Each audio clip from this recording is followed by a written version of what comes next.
Hello YouTube, welcome to the channel. If you get something out of the content that I put up here, I'd really appreciate it if you subscribe and give me a like on these videos. It can make a real difference in the algorithms and how they share content with other channels. Also, if you're interested in some one-on-one Skype sessions, you'll find a good email on me in the description of every video I put up.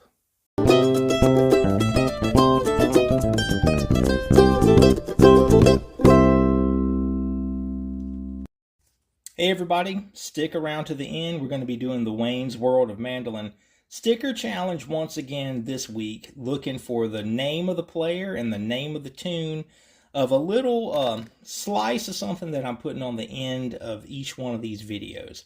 Okay, don't waste the fretboard. What do I mean by that? Basically, learn scales from the lowest note. I've got some students that have made some progress in the world of just understanding modes, and that you're going to use a root scale and change the tonal center of that scale. Here's an excellent example of this, a tune that 3TO has been doing. It's one of my favorite songs that Russell sings. It's called Lowlands, and it's in the key of C sharp minor is where it's played. So I can think of arpeggiating that here and playing out of a chord shape. Or I could think of playing, let's think of just the relative minor. What's the scale that would be the natural minor of C sharp minor? And the answer to that is E. If I start on an E note, 1, 2, 3, 4, 5, 6. There it is. That's a C sharp. And the sixth chord of the chord scale is minor, referred to as the relative minor. But look what I just did there. Starting on that E note. Okay, that's if I say to you, play the E major scale, and you started right here, you wouldn't be wrong, but you also wouldn't be finished.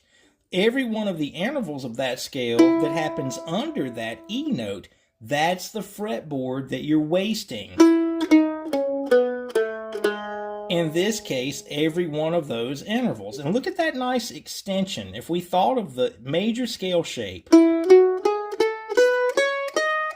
could argue that that's the most important shape that we learn. And look how I'm adding a half step shift there. That would be the 7th scale degree just played under the root note.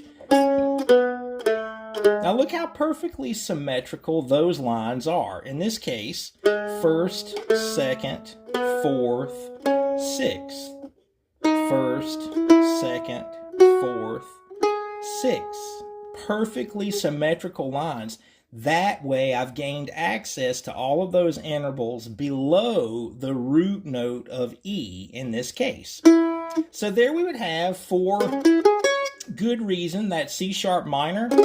I'm not saying that you need to start a spreadsheet and memorize all of these and spend the next month doing that. But as different key signatures present that you want to be able to play over, or if it's a modal thing and there's a particular scale that's going to work, you need to certainly start learning these scales from the lowest interval. Let's go through a couple of more, and you see kind of the process here. What if we were playing F? Once again, that's the lowest F note that we have. I'll play the scale. Closed position, or here. In first position, but still, that's not right, but it's also not everything that we need to think of when we think of the F scale. In first position, all of those intervals belong to that scale just as much as the F note itself. We got that much fretboard before we ever get to that root note of F. Again, wasting the fretboard. If I were playing a Dorian mode of G minor, I don't want to stop on that note. So after I learn that interval, or those intervals under the lowest possible root note of F, play those exercises.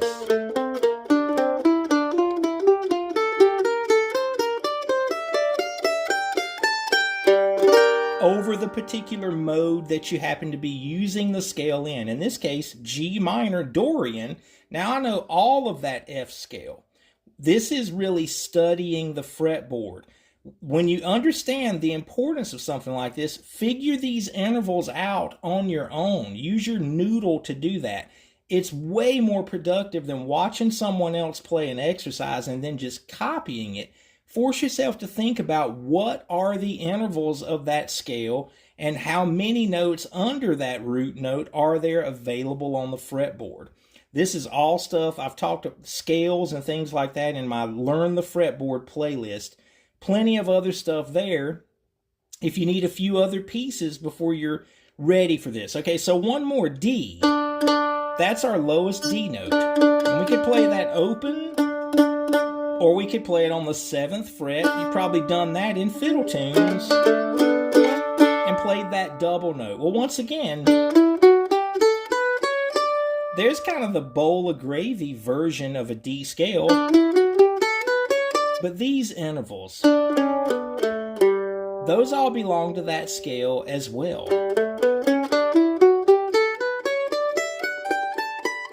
We want to get that scale all the way to its lowest note. This would be an excellent thing, you know, find an E minor Dorian backing track and then use the D scale. But we want to get lower than that.